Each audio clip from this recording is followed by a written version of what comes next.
তোমরা যারা জানো তারা তো ঠিকই জানো যে আমি কন্টেন্ট ক্রিয়েশন স্টার্ট করছিলাম হচ্ছে ইউটিউব থেকে। মানে যখন স্টার্টিং টাইম সেই সময়টা যখন আর কি কিছু জানতাম না ইউটিউব সম্পর্কে বা কন্টেন্ট ক্রিয়েশন সম্পর্কে, মানে এখনো টুকটাক জানি যদিও, তখন কিছু জানতাম না। তো সেই সময় আমাকে একজনে গাইড করেছিল, তাকে আনতে যাচ্ছি আজকে। আর তার খুব তাড়াতাড়ি বিয়ে হচ্ছে, তো তাকে একটা আইবুড়ো বাদ দেবো।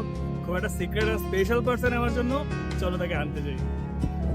তো আমার মনে হয় প্রত্যেকটা মানুষেরই এটা মনে রাখা উচিত যে তারা কোথা থেকে বিলং করে, মানে তুমি কোথা থেকে উঠে এসছো এটা তোমাকে অলওয়েজ তোমাকে মনে রাখতে লাগবে। এবং তোমাকে স্টার্টিং টাইমে যে সময় তোমার কেউ ছিল না, সেই সময় কারা কারা সাপোর্ট করছে বা কে সাপোর্ট করছে এটা অলওয়েজ তোমাকে মনে রাখতে লাগবে। এবং সেরকমই একটা মানুষ আমার লাইফে, যে প্রথমে হয়তো কন্টেন্ট ক্রিয়েশন এই সূত্রে পরিচয় বা একটা হেল্প, একটা জাস্ট ফেসবুকে মেসেজ করছিলাম, তো বলেছিলাম যে একটা হেল্প দরকার, সেখান থেকে পরিচয় এবং সেখান থেকে খুব ভালো বন্ডিং এবং এতটাই ক্লোজ বন্ডিং যে কি বলবো ফ্যামিলির মতো, ঠিক আছে। তো তাকে আনতে যাচ্ছি এবং ফার্স্ট টাইম আমার বাড়িতে আসবো, অনেকটাই স্পেশাল, ঠিক আছে। যাই আনতে তাকে, দেখা যাক তার রিয়াকশন কিরকম হয়। কটা পুরো তো নেমে গেছি, এবার দেখা যাক নিশ্চয়ই কোথায় পাওয়া যায়। ভাবতেছিলাম আমি খুঁজবো, একটু সারপ্রাইজ দেবো, খুঁজেই পাচ্ছি না কোথায় যে লুকায় আছে কে জানে।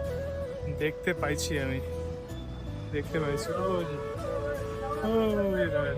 ওই লাল ড্রেস পরে দাঁড়ায় আছে। Hello guys, welcome to Fatapukur, then welcome to Balaghat. Alright, তো ম্যাডামকে নিয়ে নিছি, এবার যাবো, বাইক স্টার্ট করবো, নিয়ে যাবো। ও ভালো কথা, দেখো আমাকে একটা সিনচ্যান গিফট করছে এখন। সিনচ্যানটা কিন্তু হেভি। স্কুটি স্টার্ট করি, যাই হোক।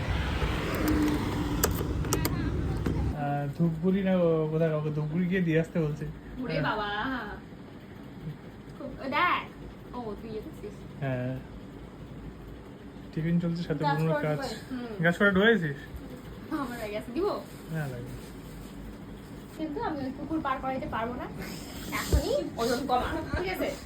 এখনই ওজন কমা। আমার হয়ে গেছে উল্টা, আমার এত খাচ্ছি এখন আরো 10 কেজি এর বাইরে গেছে। আরে এখন না কি হবে? তোমরা কি জানো সারাদিন ধরে কাজ করলাম আমি আর মা, আর এখন মিষ্টি ভিডিও করতে গেছে, কার্ড দেখাচ্ছে ওয়েট। কাজ চলছে, কাজ। কত ডেকোরেশন, সারাদিন অনেক কাজ করছে, অনেক রকম ডেকোরেশন। আমি তো রান্না করে এখন মিষ্টিদের জন্য খাওয়ার প্রিপারেশন চলতেছে। এই যে অলরেডি দেখো এই আরেকদিন বসে আছে, ওই ওই নিজের ঘামে বসে আছে। ওই আজকে মেনুতে কি কি আছে? বাটা মাছ ভাজা, হ্যাঁ, তারপরে হচ্ছে পাবদা মাছ। দোকানদারের মতো বলতে থাকি বাটা মাছ ভাজা। দাম কত করে একটু বলছেন? না, দাম এটা হচ্ছে পরে হবে। আচ্ছা, ওটা প্রাইসলেস। তারপরে হচ্ছে পাবদা মাছ সরষা দিয়ে, তারপরে হচ্ছে কাতল মাছ, তারপরে মাংস।